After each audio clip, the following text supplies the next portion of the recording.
Assalamualaikum warahmatullahi wabarakatuh. Selamat pagi anak-anakku.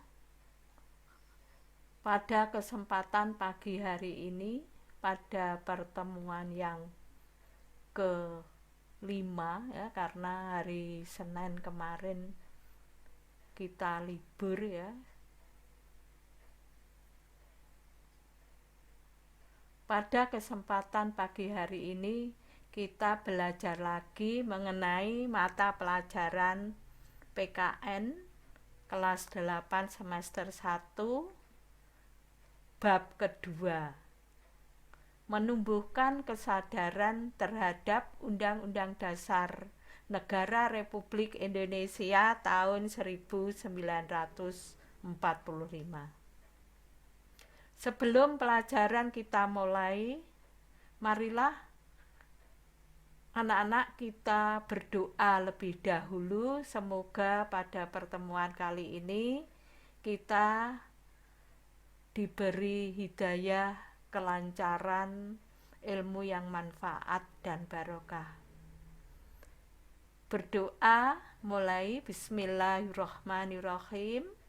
Raditu billahi robba wabil islami dinah wabil muhammadin nabiyya wa rasulah rabbi zidni ilmah warzuqni fahmah waj'alni minas sholihin amin ya rabbal alamin. Kita lanjutkan Senin yang kemarin ya, karena kita terhalang dengan ada libur yang kemarin 17 Agustus tidak live streaming ya, tapi kalian bisa menyaksikan upacara kemerdekaan Indonesia.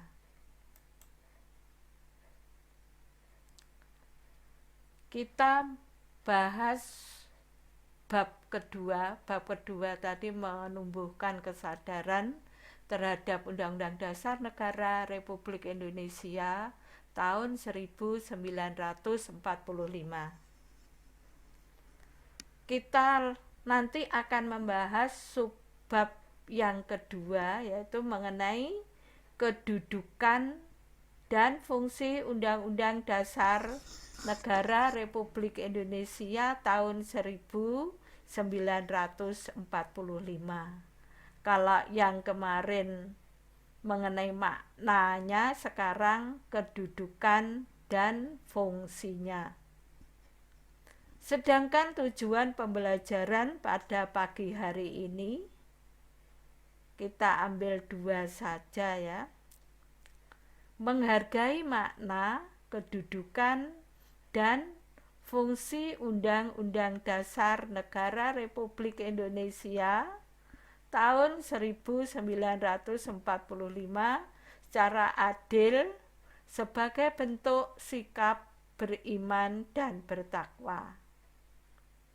Yang kedua, mendukung kedudukan, fungsi, dan makna konstitusi negara serta peraturan-peraturan lainnya sesuai dengan Undang-Undang Dasar Negara Republik Indonesia tahun 1945.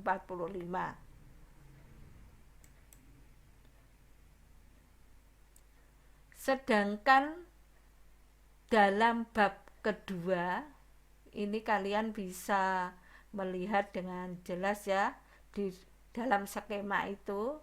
Bab 2 itu babnya menumbuhkan kesadaran terhadap Undang-Undang Negara Republik Indonesia tahun 1945. Itu ada 4 bagian ya, kalau satu langsung nanti waktunya ya enggak cukup. Yang A ini sudah kita bahas pada pertemuan yang lalu. Nanti kita memperdalam yang B ini, kedudukan dan fungsi Undang-Undang Dasar Negara Republik Indonesia tahun 1945.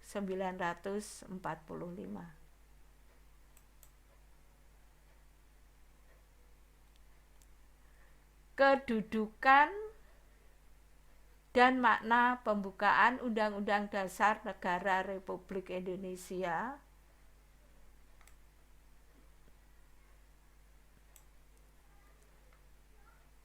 kedudukannya. Jadi pembukaan Undang-Undang Dasar Negara Republik Indonesia atau isi keseluruhan dari Undang-Undang Dasar itu merupakan hukum dasar.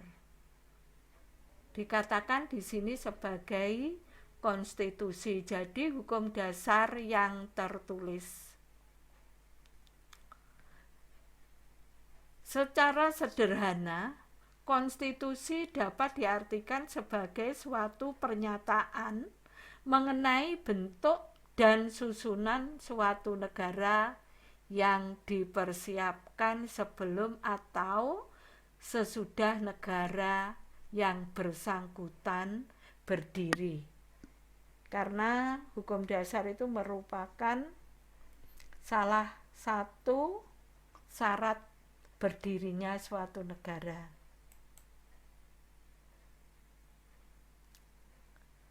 Kedudukan dan makna pembukaan ini saya singgung sedikit untuk mengingat-ingat ya, kemarin walaupun sudah kita bahas makna alinea pembukaan Undang-Undang Dasar Negara Republik Indonesia itu ada 4 alinea. Yang pertama, alinea pertama itu mempunyai makna atau pokok pikiran persatuan.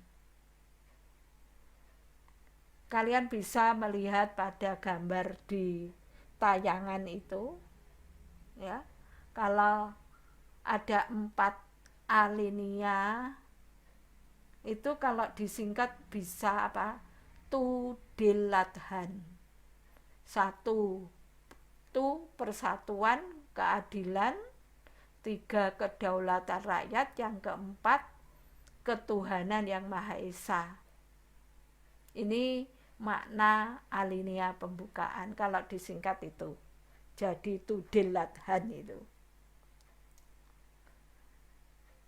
Persatuan, negara Indonesia adalah negara yang melindungi dan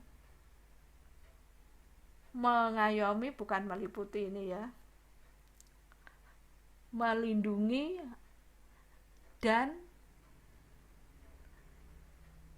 mengayomi segenap bangsa Indonesia dan seluruh tumpah darah Indonesia, serta mencakup segala paham golongan dan paham perseorangan. Tudilathan, keadilan. Yang kedua, keadilan sosial. Setiap warga negara Indonesia memiliki hak dan kewajiban yang sama dalam kehidupan bermasyarakat. Adil. Jadi enggak berat sebelah. Makanya di situ apa itu lambangnya? Kayak timbangan ya. Terus sekarang tudilathan, kedaulatan rakyat. Ini makna alinea ketiga, kedaulatan rakyat. Negara Indonesia adalah negara yang menganut paham kedaulatan rakyat yang berdasarkan kerakyatan dan permusyawaratan perwakilan. Tuh, kedaulatan rakyat. Makanya ada pemilihan umum itu merupakan pesta rakyat, pesta demokrasi. Kalau sekarang kan kedaulatannya langsung, milih presiden langsung, gubernur langsung, bupati langsung, ataupun wali kota. Oke? Yang keempat, maksudnya makna alinea yang keempat ya, walaupun di situ ada 2, itu maksudnya makna itu tadi, yang satu konstitusi, yang kedua makna pembukaan, yang keempat yaitu ketuhanan dan kemanusiaan. Setiap warga negara harus mengakui adanya Tuhan. Memang sesuai dengan pasal 29 ya toh, di mana warga negara diberi kebebasan untuk beragama, memeluk salah satu agama.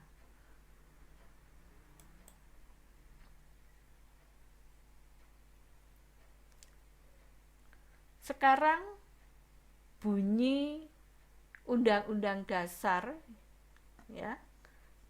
Ini saya kutip dari Undang-Undang Dasar ya. Undang-Undang Dasar Negara Republik Indonesia tahun 1945, baik dalam pembukaan atau batang tubuh, ini disebutkan batang tubuh itu berisi dua materi, yaitu ya undang-undangnya atau pasal demi pasalnya.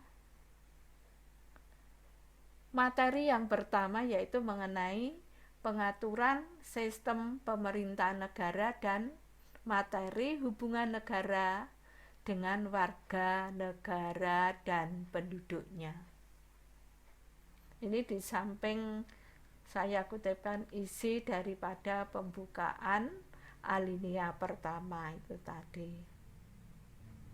Persatuan yang intinya itu dilakukan persatuan, keadilan, kedaulatan rakyat dan ketuhanan. Ini alinea kedua. Dan pergerakan kemerdekaan Indonesia telah sampailah kepada saat yang berbahagia dan seterusnya, ini selama seterusnya. Terus yang ketiga, atas berkat rahmat Allah yang Maha Kuasa dan didorongkan oleh keinginan luhur bahwa kemerdekaan itu merupakan rahmat dari Allah, bukan dari pemberian Jepang ya. Terus ini alinea keempat. Yang alinea keempat ini tadi hanya saya cuplik saja, nanti kamu bisa membacanya di buku Undang-Undang Dasar pembukaannya secara lengkap. Intinya ini yang tidak saya tujuannya, terus bawahnya itu merupakan Pancasila yang benar dan sah.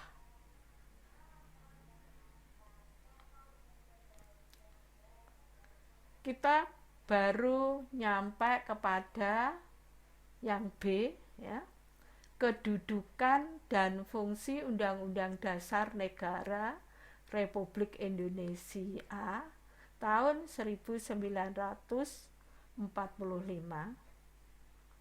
Pembukaan itu tadi yang alinea 1 sampai ke 4 ya.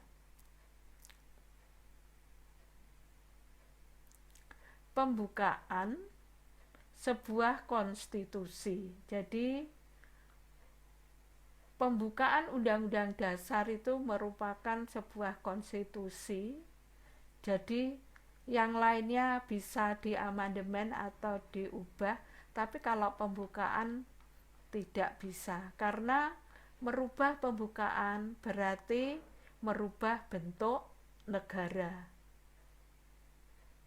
Pembukaan sebuah konstitusi bukanlah sebuah rumusan pasal-pasal hukum tata negara, tetapi merupakan sebuah norma-norma dasar yang memperkuat daya ikat pasal-pasal dalam konstitusi tersebut. Aturan, jadi norma-norma, memuat norma-norma itu berarti aturan-aturan.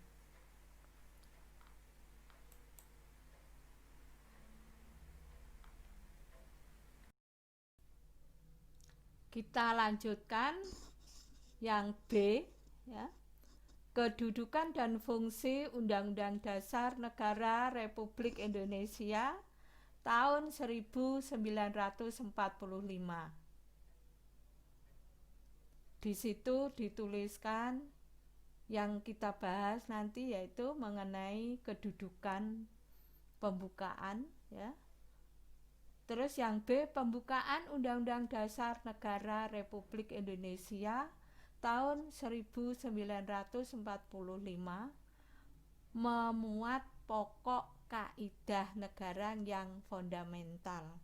Jadi pembukaan undang-undang atau batang tubuh Undang-Undang Dasar Negara Republik Indonesia itu hanya memuat yang kaidah yang fundamental, yang pokok-pokok saja. Untuk pengaturannya diatur pada atau dicantumkan atau dimuat pada undang-undang itu.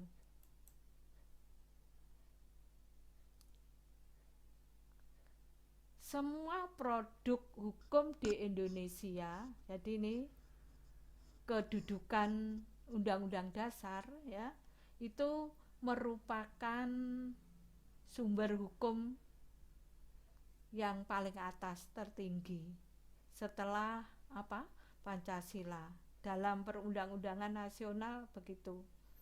Ini disebutkan juga itu, ya.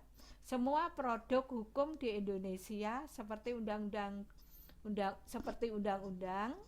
peraturan pemerintah dan peraturan presiden harus dilandasi dan bersumber pada Undang-Undang Dasar Negara Republik Indonesia tahun 1945.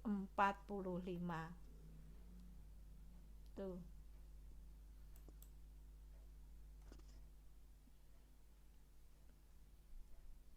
Terus sekarang mengenai sistematika Undang-Undang Dasar Negara Republik Indonesia, ya. Karena Undang-Undang Dasar itu telah diamandemen, ya. Diamandemen itu sampai 4 kali. Dirubah yang pertama itu tanggal 19 Oktober 1999. Terus amandemen kedua 18 Agustus tahun 2000. Amandemen yang ketiga tanggal 10 November tahun 2001. Terus yang terakhir hingga sekarang, ya, itu merupakan hasil amandemen tanggal 10 Agustus 2000, tahun 2002. Sedangkan sistematika maksudnya itu urut-urutannya, sistematikanya Undang-Undang Dasar Negara Republik Indonesia sebelum diamandemen, ya. Sebelum diamandemen itu satu terdiri dari pembukaan yang terdiri dari 4 alinea tadi. Ada makna atau nilai-nilai dari pembukaan yang saya sebutkan tadi. Tu dilathan, tu persatuan, keadilan, kedaulatan, dan ketuhanan itu tadi. Terus yang kedua batang tubuhnya sebelum diamandemen itu, ya.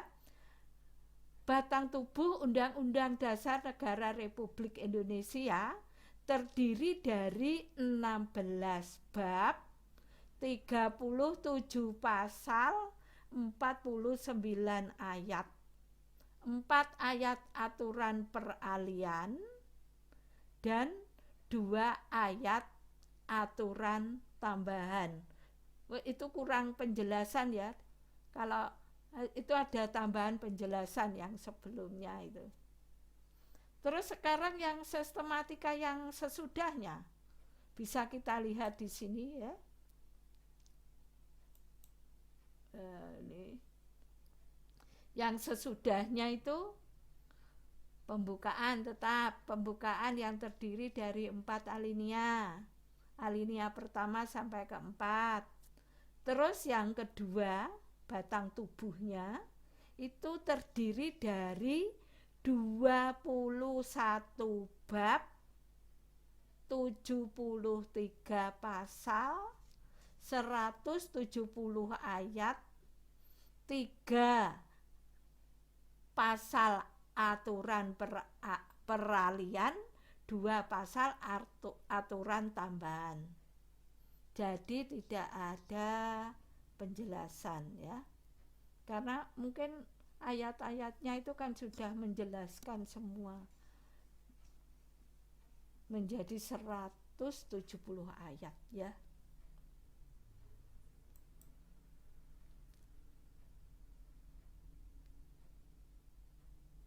Terus sekarang kalau sudah sistematika, sekarang sifat undang-undang dasar itu ya. Sifat undang-undang dasar Negara Republik Indonesia tahun 1945 antara lain ya tertulis. Maksudnya apa? Merupakan konstitusi yang tertulis. Kalau yang hukum dasar yang tidak tertulis, apa ya ada ya? Kalau yang tidak tertulis namanya konvensi. Jangan salah, nanti keliru. Konvensi. Sifat undang-undang dasar yang kedua yaitu singkat. Maksudnya hanya memuat yang poin-poinnya saja, yang penting-penting saja. Nanti kalau membahasnya lebih lanjut dijabarkan pada undang-undang. Ada undang-undangnya tersendiri.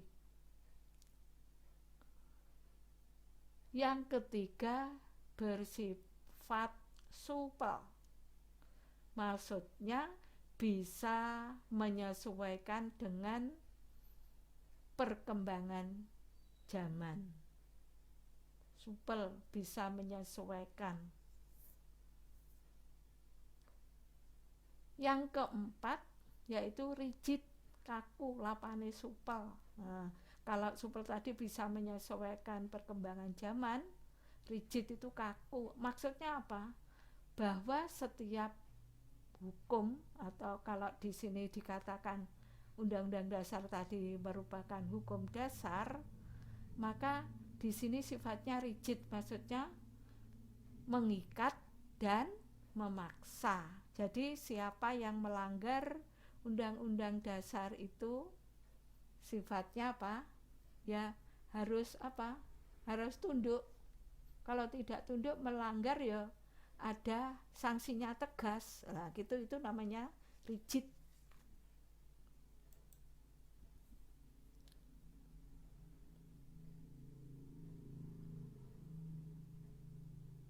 Nah, kalau tadi sifat, sekarang fungsinya ya. Fungsi Undang-Undang Dasar Negara Republik Indonesia tahun 1945 antara lain ya. Memang tertulis sifatnya. Ini hukum dasar, hukum yang fundamental. Hukum yang tertinggi setelah apa? Pancasila. Merupakan hukum dasar atau disebut sebagai konstitusi. Terus yang kedua, sebagai alat kontrol, sebagai pengatur, dan sebagai alat penentu atau pembatas ya, kalau saya begitu. Alat kontrol ya, kalian bisa misalnya kalau bisa kamu screenshot ini, nanti kalau ada tugas atau ulangan kalian bisa memahami, maksudnya bisa memahami, akhirnya kan bisa mengerjakan soal-soal. Alat kontrol Undang-Undang Dasar Negara Republik Indonesia tahun 1945 menjadi papan uji bagi peraturan perundang-undangan di bawahnya. Jika ketentuan dalam peraturan perundang-undangan lain disinyalir bertentangan dengan Undang-Undang Dasar, dapat dilakukan pengujian oleh Mahkamah Konstitusi. Terus sekarang kalau sebagai pengatur, Undang-Undang Dasar Negara Republik Indonesia tahun 1945 berperan sebagai pengatur dalam penyusunan, pembagian, dan pelaksanaan kekuasaan negara. Fungsi ini berkaitan dengan tugas dan kewenangan yang diberikan oleh Undang-Undang Dasar Negara Republik Indonesia tahun 1945.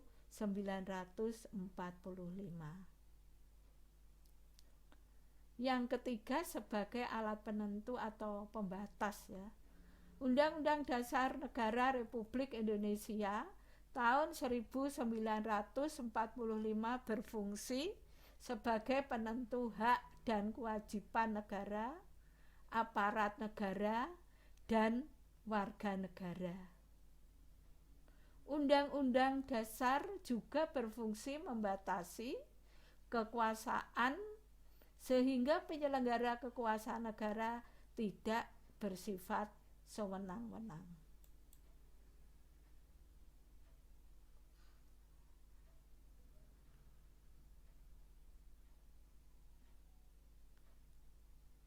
Yang ini saya singgung sedikit ya. Peraturan perundang-undangan dalam sistem hukum nasional.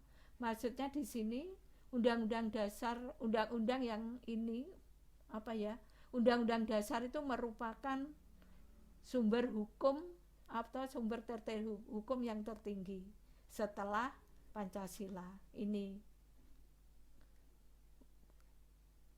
satu yaitu Undang-Undang Dasar Negara Republik Indonesia tahun 1945, tahap MPR, undang-undang atau Perpu, peraturan pengganti undang-undang. Terus yang keempat peraturan pemerintah PP, Kepres, keputusan presiden. 6 peraturan daerah provinsi.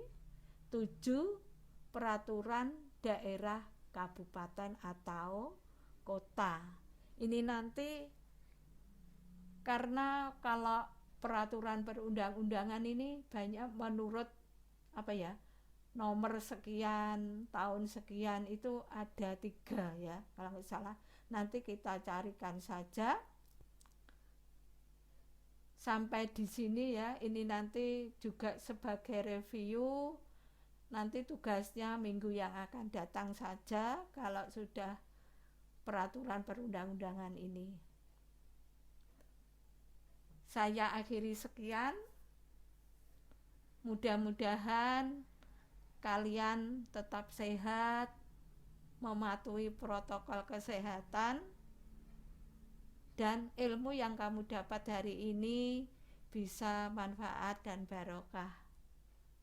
Marilah pelajaran kita akhiri sekian saja. Kita berdoa membaca Al-Asr, surat Al-Asr. Bismillahirrahmanirrahim. Wal asri innal insana lafi khusrin illal ladina amanu wa amilus solihati wa tawasau bil haqqi wa tawasau bis sabr. Assalamualaikum warahmatullahi wabarakatuh.